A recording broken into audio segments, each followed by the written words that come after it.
Hi guys! Good news! Sa kabila ng pagtigil o pag-alis ni President Donald Trump ng foreign aid o ayuda para sa iba't ibang bansa ay exempted ang Pilipinas dito dahil tuloy-tuloy pa rin na nakakatanggap ang Pilipinas ng ayudang pinansyal mula sa Amerika.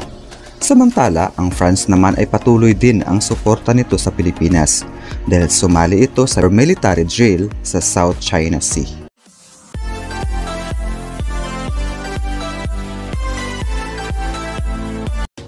Ayon sa pinakahuling balita ng The Manila Times, ang US ay binabawi ang pag-freeze nito ng security aid sa Pilipinas.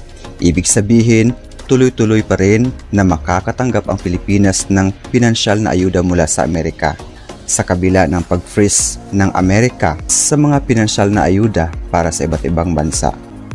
Ayon sa pinakahuling update ng The Manila Times, inabisuhan ng Estados Unidos ang Pilipinas na ang seguridad na tulong nito sa Maynila ay hindi nasakop ng global na pag-freeze ng dayuhang ayuda or foreign aid ayon sa Department of Foreign Affairs or DFA.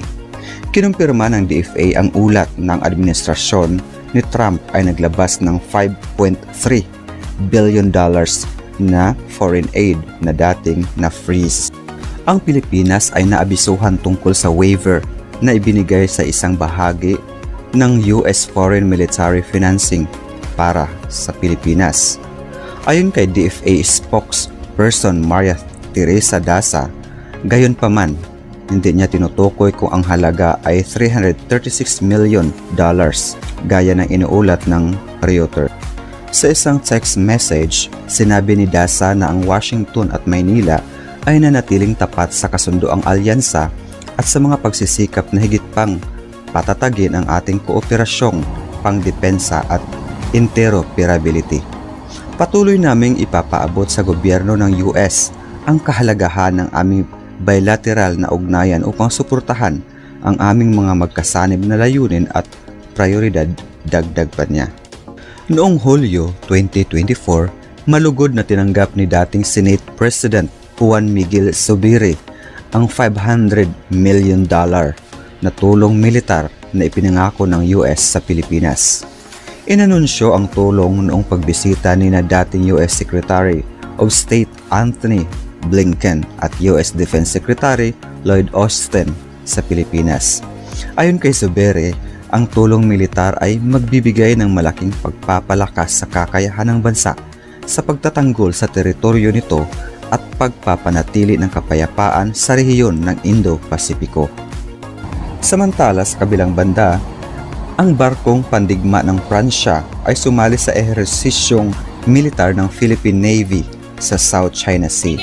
Sa pinakahuling update nito, ang nuclear-powered aircraft carrier ng Pransya at mga kasamang barkong pandigma nito ay nasa Pilipinas nitong linggo matapos magsagawa ng combat drills kasama ang puwersang militar ng Pilipinas sa pinag-aagawang South China Sea bilang pagpapakita ng lakas na posibleng ikagalit ng China.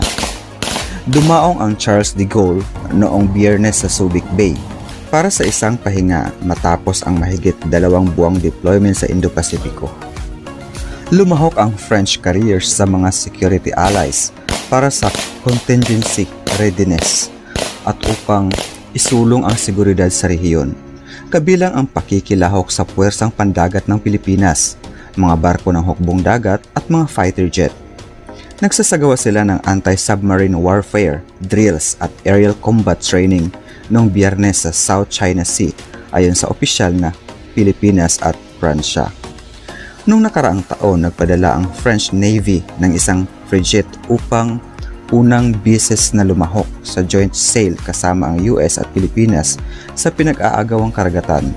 Ito ay bahagi ng Balikatan, ang pinakamalaking taunang combat exercise sa pagitan ng US at Pilipinas sa loob ng maraming taon. Mahigit 6 tauhan ng militar ang lumahok sa pagsasanay. Matinding kinundina ng China ang naturang ehersisyo na sinasabing ang Pilipinas ay nakikiisa sa mga bansang hindi mula sa Asya, isang malinaw na pagtukoy sa US at mga kaalyado nito at binabalaan na ang ganitong aktibidad ay maaaring magdulot ng tensyon at makasira sa katatagan ng rehiyon. Ayon sa tagapagsalita ng Armed Forces of the Philippines na si Colonel Cerces Trinidad, ipinapakita ng patuloy na presensya ng militar ng Pransya sa Pilipinas ang kanilang pangako sa seguridad sa rehiyon at ang layunin ng pagpapalakas ng kooperasyong pandagat sa Indo-Pasipiko. Ang Charles de Gaulle, ang tanging nuclear-powered aircraft carrier sa mundo, bukod sa mga pagmamayari ng US Navy, ay pinagpangunahan ang isang strike group na binubuo ng 3 barkong pandigma at isang oil replenishment ship sa kauna-unahang pagbisita nito sa Pilipinas, ayon sa opisyal ng Pransya.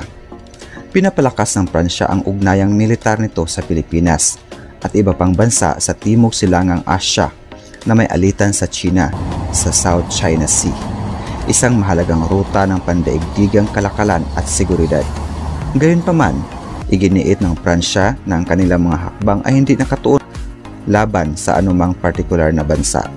Samantala, patuloy na kinukondina ng China ang presensya ng dayuhang puwersa, lalo na ang militar ng US at mga kaalyado nito na nagsasagawa ng war drills o patrol sa South China Sea. Ipinipilit ng Beijing ang kanilang halos kabuuang pag-aangkin sa karagatan kahit hindi ito naglalabas ng eksaktong mga hangganan maliban sa 10 dash lines sa kanilang mapa. Nag-overlap ang teritorial na pag-aangkin ng China sa Pilipinas, Vietnam, Malaysia, Brunei at Taiwan na nagre-resulta sa matagal ng hindi nalulutas na alitan. Ang Indonesia rin ay nagkaroon ng marahas na sagupaan laban sa Chinese Coast Guard at pangingisda sa naturang tubig. 2 linggo ang nakalipas, nagprotesta ang Australia matapos magpalabas ng flares ang isang Chinese J-16 fighter jet na lumapit sa loob ng 30 metro mula sa isang Australian P-8 Poseidon surveillance jet sa South China Sea, ayon kay Australian Defense Minister Richard Marles. Wala namang natamong pinsala ang eroplano ng Australia at walang nasugatan sa insidente noong Pebrero 11. Ayon sa tagapagsalita ng Foreign Ministry ng China, ang eroplano ng Australia ay sadyang pumasok sa himpapawid ng pinag-aagawang Paracel Islands na parehong inaangkin ng China at Vietnam. Noong huling bahagi ng 2023, nilagdaan ni French Defense Minister Sébastien Lecornu at Philippine Defense Secretary Gilberto Teodoro ang isang kasunduan upang palakasin ang kooperasyong militar at pinagsamahang aktibidad ng dalawang bansa. Sinimulan din ng Pransya at Pilipinas ang pag-uusap tungkol sa isang defense pact na magpapahintulot sa mga sundalo ng parehong bansa na magsagawa ng pagsasanay sa teritoryo ng isa't isa. Nagpasa na ang mga negosyador ng Pransya ng isang draft ng kasunduan sa kanilang mga Pilipinong katapat upang simulan ang negosasyon. May kasunduan na rin ang Pilipinas sa US at Australia ukol sa Status of Forces Agreements. Samantala, isang kasunduan sa Japan ang inaasahang raratifikahin ng mga mababatas ng Hapon ngayong taon bago ito maipatupad. Katatapos lang din ang usapan sa pagitan ng New Zealand at Pilipinas para sa isang katulad na kasunduan sa depensa.